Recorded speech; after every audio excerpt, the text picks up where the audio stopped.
جنگ کی ابتدا سے زیادہ کی تیاریاں ہیں۔ ایسے ہی سعودی عرب کی طرف بھی دیکھیں تو وہاں بھی پاکستان سے دفاعی معاہدہ ضرور ہوا، لیکن وہ اس پہ انحصار نہیں کر رہے، وہ یوکرین کے صدر کو بلا کے مزید دفاعی معاہدے کریں اور دیگر ممالک کے ساتھ اپنے دفاع کے معاہدے کریں۔ یعنی یہ عرب ممالک کی صورتحال ہے کہ جنگ کی بھی تیاریاں ہیں، دوسری نظریں اسلام آباد پہ بھی ہیں۔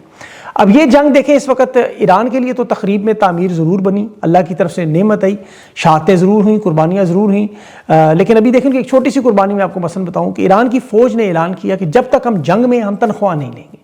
انہوں نے اپنی 100% جنگ تنخواہ بڑھانے کا نہیں کہا، حالانکہ جنگ جیت چکے ہیں، انہوں نے کہا ہمیں تنخواہ چاہیے ہی نہیں۔ تو پھر اللہ کی طرف سے اسی لیے کرم نوازی ہیں ان کی۔ جنگ کے بعد آپ ان کے حالات دیکھیں، تیل کے ذخائر پہلے سے زیادہ موجود ہیں، انہوں نے پرانے ٹینکر تک بھرے ہوئے ہیں اور تاریخ کا سب سے زیادہ تیل بھی بیچ رہے ہیں۔ دوسری طرف پانی کے جو ذخائر تھے، جو میں نے کل بھی آپ کو بتایا، جو ڈیم ان کے خالی ہو چکے تھے، خشک سالی ہو چکی تھی، دریا سوکھنا شروع ہو چکے تھے، وہاں بارشیں رکنے کا نام نہیں لے رہی، ٹھنڈی ہوائیں چل رہی ہیں، آسمان پر کوسے قزا بنی ہوئی ہیں۔ تو یہ واقعی جنگل میں منگل نظر آ رہا ہے، کیونکہ یاد رکھیں کہ امریکہ نے اس جنگ سے پہلے یہ دعویٰ کیا تھا کہ ایران دنیا کا وہ ملک بننے جا رہا ہے جہاں خدا نخواستہ قحط پڑے گا، ان کا پانی خشک ہوگا۔ اسی لیے سب سے بڑے جو حملے کیے گئے وہ پانی کے پلانٹ پہ تھے، 80 گاؤں میں پانی نہیں تھا، یاد رکھیں۔ لیکن آج دیکھیں اللہ کا ان پہ کرم، اور ظاہر ہے اللہ کے کرم کے ساتھ ان کی اپنی وہ ٹیکنالوجی بھی جو انہوں نے تباہ کی، جس کے بعد ایرانیوں کے لیے آپ کو پتہ ہے سانس لینا مشکل ہو چکا تھا۔ یہاں جو فضائی آلودگی کا جو خطرہ تھا جو اب ختم ہوئی ہے، وہ آپ سوچ نہیں سکتے کتنے برے حالات ہیں۔ بہرحال یہ بھی ان کی ایک بہت بڑی کامیابی ہے۔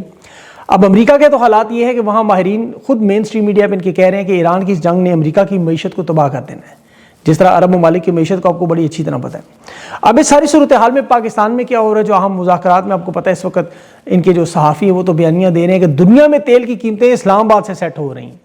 اچھا، کیونکہ یہ ثالثی کر رہے ہیں، عالمی جنگ روک رہے ہیں، نوبل امن انعام کے مستحق بنے ہوئے ہیں۔ ثالثی کے حالات کیا ہیں کہ ایک طرف ہمارا سنتاس کا معاہدہ ہندوستان نے پانی بند کیا، اقوام متحدہ میں درخواست جمع کروائی، بھارت نے مسترد کر دی۔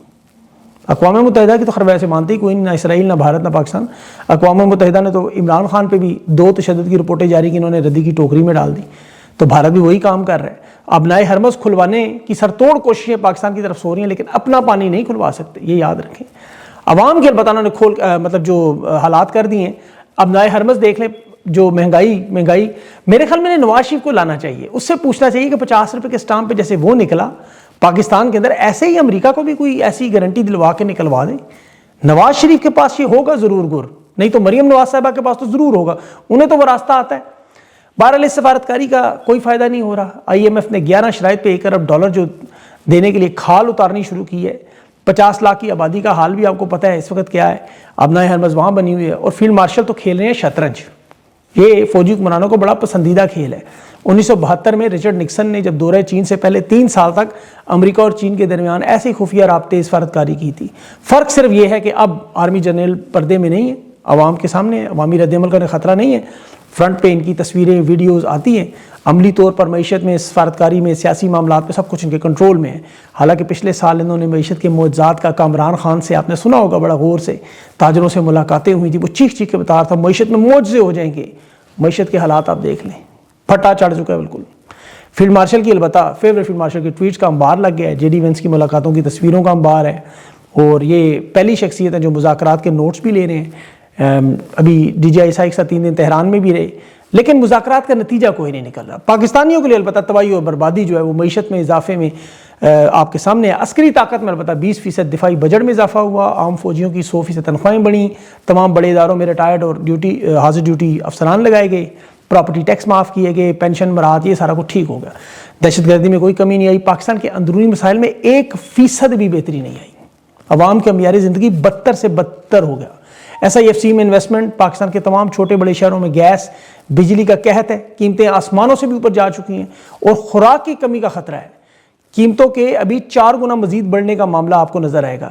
20% قیمتیں آپ کو پتہ ہے پاکستان میں پہلے ہی بڑھ چکی ہیں، سارے ریکارڈ ٹوٹ چکے ہیں۔ ایران کے وزیر خارجہ جب پاکستان میں داخل ہوئے تو دنیا کی تیل کی قیمتیں تو سیٹ ہونی تھیں، پاکستانیوں پر 26 روپے کا میزائل اور 26 روپے کا ڈرون مارا، اور ان ممالک میں پہنچا دے جہاں پیٹرول دنیا میں سب سے مہنگا ہے، جیسے بجلی اور گیس پاکستان میں سب سے مہنگی ہے۔ سولر پر ٹیکس لگا ہوا ہے، سورج ان کے کنٹرول میں نہیں، ورنہ اس پہ بھی کپڑا ڈال دے، ترپال ڈال دے تاکہ روشنی نہ آئے، کیونکہ گائے کے گوبر تک وہ نکلتا ہے، ٹھک کرتا ہے 30 روپے کا ٹیکس۔ تو ابھی کچھ عرصے تک یہ آلودگی کے نام پہ ایک نیا ٹیکس بھی لگائیں گے، جو آپ سانس لے رہے ہیں، آپ فضا کو آلودہ کر رہے ہیں، آلودگی کا ٹیکس بھی یہ آپ لوگوں سے لیں گے۔ اور یہاں چونکہ لوگوں کی آمدنیاں مکمل ختم ہو چکی ہیں، تنخواہیں انتہائی آدھی سے بھی کم ہیں، کرنسی کمزور ہے، ٹیکسز لگا کے خسارہ پورا کیا جا رہا ہے، کیونکہ کوئی صنعت نہیں ہے، کوئی کام نہیں ہے جہاں سرمایہ آئے۔ اور ابھی دیکھیں میں آپ کو ایک چھوٹی سی مثال دوں، $12 کی انہوں نے LNG کی گیس خریدی، 35 کارگو منگوائے اور وہ بیچ دیے، اس سے گیس کی شارٹیج ہوئی۔ اب دوبارہ خریدنے کی کوشش کی تو $18 کی مل رہی۔ یہ تو اتنی ان کی اہلیت ہے۔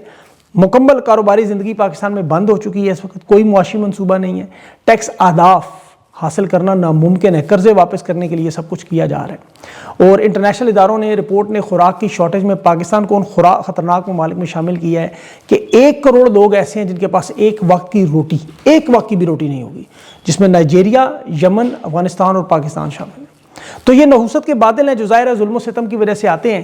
ملک میں آپ دیکھ لیں ابھی جو فسطائیت ہے، صحافی وہ فخر الرحمان بڑے دبنگ دفاعی رپورٹنگ کرنے والے شہید ارشد شریف کے ساتھی تھے، انہیں جس طرح اغوا کیا، الزام کیا ہے جو ہم سب پہ لگایا، FIR ڈال دی کہ جی اہل تشیع علماء کے بیانات ہم نے کیوں کوٹ کیے۔ اب صحافیوں کا کام ہے رپورٹنگ کرنا، حقائق دکھانا، قومی مفاد، پبلک انٹرسٹ کے لیے یہی کام کرنا ہوتا ہے، وہی ہم سب کر رہے ہیں۔ فخر الرحمان صحافی ہیں، سپریم کورٹ کے اندر بھی انہوں نے ججز کی جان بچائی تھی، جب نون لیگ کے لوگوں نے حملہ کیا تھا سپریم کورٹ پہ، یہی تھے جنہوں نے بچایا تھا۔ اداروں کے ساتھ انہوں نے مل کے کام بھی کیا۔ اور دیکھیں نیو یارک پوسٹ اور امریکی صحافی جب یہ خبریں دیں تو انہیں ہاتھ لگانے کی انہیں کچھ کہنے کی ان کی ضرورت نہیں ہے، لیکن چونکہ یہ پاکستانی ہے تو بے شک بلڈوزر پھیر دیں گے اوپر، کوئی پوچھنے کو تیار نہیں۔ لیکن اس طاقت کو زوال ہونا ہے۔ پاکستانی دیکھیں اس ویلاگ کا سب سے اہم حصہ ہے، آپ فخر کریں سب سے پہلے، یہ مایوسی اپنے ذہن سے نکالیں۔ میری خواہش ہے کہ آپ اس بات کو سمجھیں جو میں آپ کہنے لگا ہوں۔ آج چونکہ 25 اپریل ہے، تحریک انصاف کی سالگرہ ہے، 30 سال کی ہوگی آج، اور ان کی بڑی مختلف اور منفرد تاریخ ہے، لیکن ایک شعر ذہن میں آیا ہے، اسے ضد تھی جھکاؤ سر تبھی دستار بخشوں گا، میں اپنا سر بچا لایا، محل اور تاج اس پہ ہے، محل اور تاج آج بھی اڈیلا جیل کے خان کے سر پر ہے۔ دیکھیں دنیا میں بڑی سیاسی جماعتیں، الیکشن کمیشن کے پاس کوئی 180 سے زیادہ جماعتیں رجسٹرڈ ہیں۔ 1947 سے دیکھیں تو کوئی 500 کے قریب جماعتیں بنی، ٹوٹیں، مرج ہوئیں، پھر بنی، پھر ٹوٹیں، بڑے بڑے نام جماعتوں کے آئے۔ یہ ایک واحد جماعت ہے جس میں غازی بھی ہیں اور شہید بھی ہیں، وفادار بھی ہیں، غدار بھی ہیں، بزدل بھی ہیں، دلیر بھی ہیں، فوجی بھی ہیں، سویلین بھی ہیں، پڑھے لکھے بھی ہیں، ان پڑھ بھی ہیں، تاجر ہے، غریب ہے، مزدور، کسان ہے، ارب پتی لوگ ہیں، مرد، عورت، خواجہ سرا ہے۔ یہ بڑی منفرد جماعت ہے تحریک انصاف، بڑی منفرد۔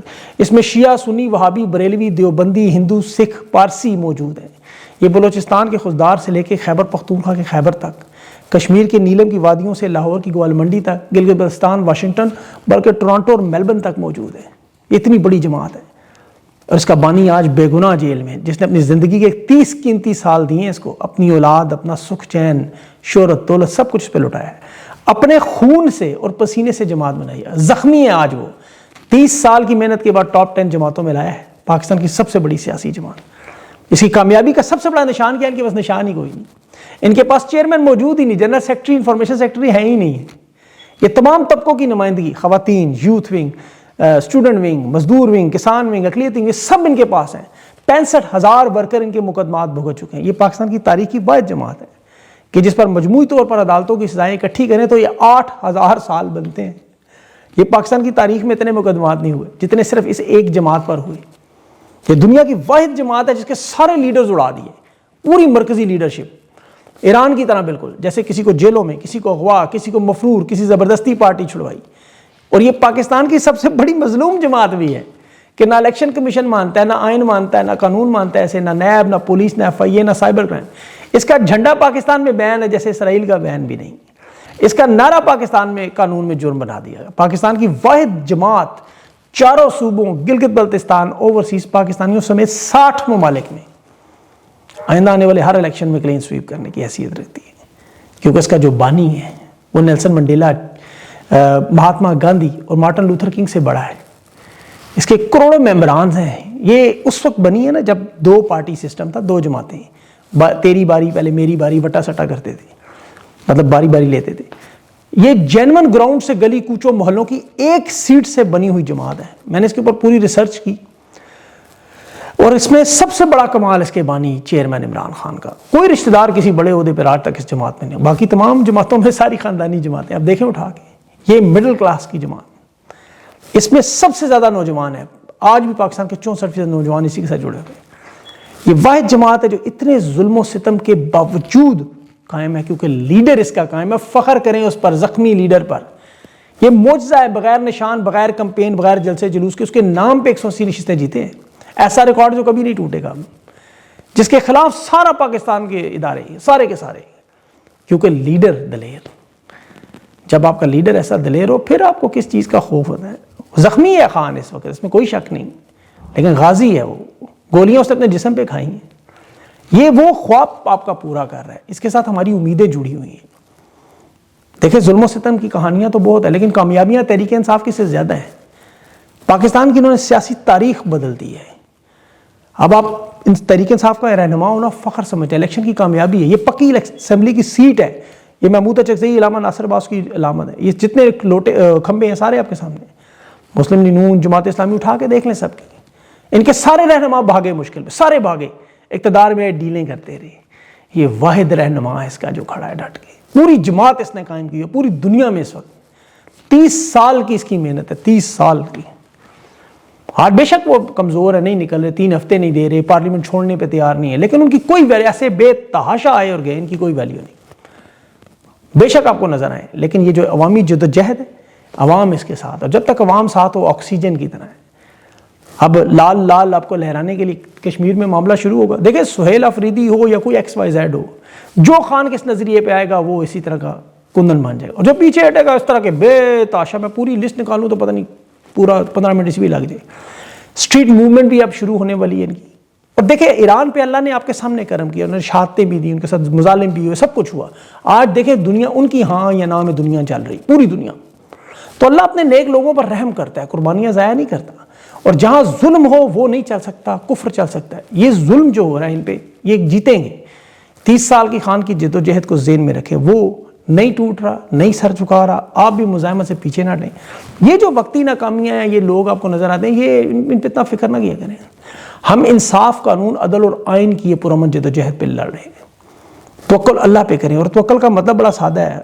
شعر ہے نا کہ خنجر کی، توکل کا مطلب ہے کہ تو خنجر کو تیز رکھ، پھر خنجر کی تیزی کو خدا پہ. آپ اپنا کام کریں، اپنے نظریے کو دیکھیں.